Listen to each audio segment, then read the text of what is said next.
CityPlace, by virtue of its location, is going to be part of the postcard view of Toronto.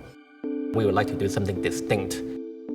Well, the first thing I believe they came up with was the idea of having two towers, one square, one round together. They realized, well, these buildings are very close together and a bridge makes a lot of sense. Globally, there's a trend to have these bridges, but the difference between this Concord Adex bridge and the other bridges is that those bridges are more like streets in the air. They connect towers, they are pedestrian bridges, but there is not an example of having a residential occupancy in a Skybridge.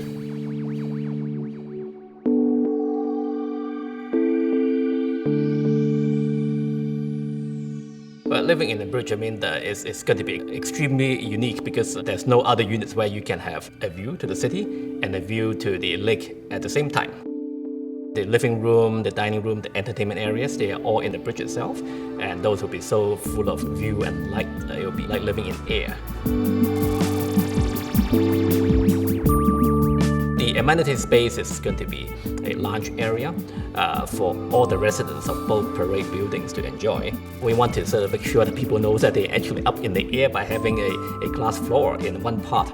So everything should add up to be a very unique experience for the residents.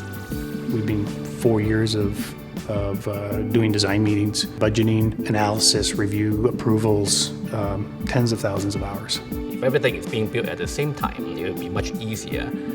But to have a bridge rising up between two completed buildings, one of which is already occupied by people, this is really quite an engineering feat. Essentially, we were presented with a Skybridge project, and the first thought that crossed our minds was, what are we getting into? How can you make this work?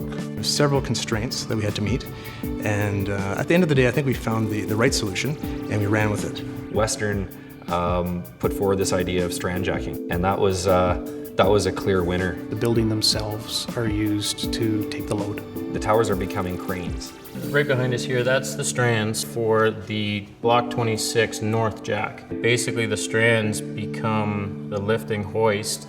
They go through the jack. The jack is a linear winch. It basically grabs the cable, lifts up 16 inches, and then a bottom anchor grabs the cable again, and it comes back down. Cranes be brought in, they're not for lifting, they're for controlling the lift. The tricky part is the bridge is 1.9 meters away from its neutral position. So when the bridge starts to come up, it's going to want to come towards 26. So that's probably the thing that's keeping us up the most, is making sure that we take it up that first 12 inches straight and then let the drift happen. This particular bridge has a total of about 55 pre-glazed frames. Out of those, we could just install about 40 to 44 frames, and the rest of them had to be left out. The remaining frames, especially the frames that come towards the ends, those frames are to be installed in mid-air. Each of these frames are in the vicinity of about 1,200 pounds.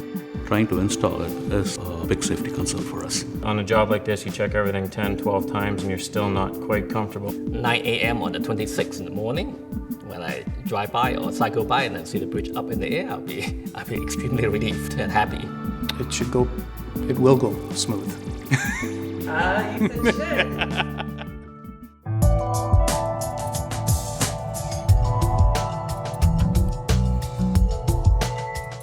Tonight is the big night to hoist the Skybridge. We're prepping up the cranes. The crew is on standby. You can see right behind us. The place is secured. We got security all over the place. We got all the tag lines in place. Doing all the final touches. Make sure everything is done correctly and safely. I'm 99.9% that we will make it. The 0.1% is if the wind really picks up really, really bad. But I don't think it's going to happen. Keep my fingers crossed. So we're heading up to the penthouse. There's no stopping now, eh? No stopping out. As you can see, this is the big, massive hoisting beam. They will swing this towards the final bridge position. So the beam will be on top of the sliding plate. The strand jack is over there. And I guess we're good.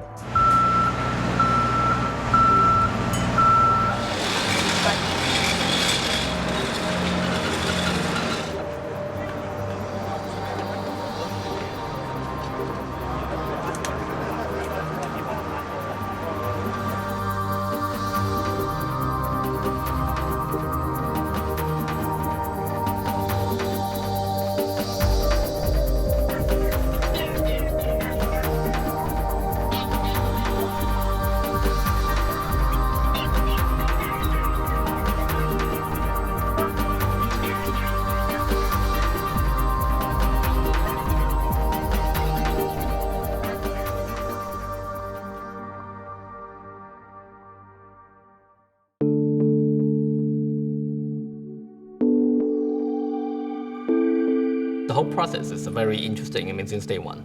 I mean, because it's something which we do not do day in, day out. And of course, it poses its own challenges, but they are also the positive challenges. It's a great project. I think the whole team has had a lot of fun doing this. There's this challenge to be met, and everyone really rose to the occasion and really added great value along the way. It's something that we definitely are and will be proud of. It's a showstopper. It's going to change the skyline. To be involved in a job of such a prestigious nature, it's a unique achievement. It's one of those buildings and structures that everyone's going to notice. They're going to drive along the waterfront, they're going to look up and see this amazing structure and envy the person that has the opportunity to live in it. Definitely the coolest suite in Toronto. Would you live in it? Yeah, if I can afford it.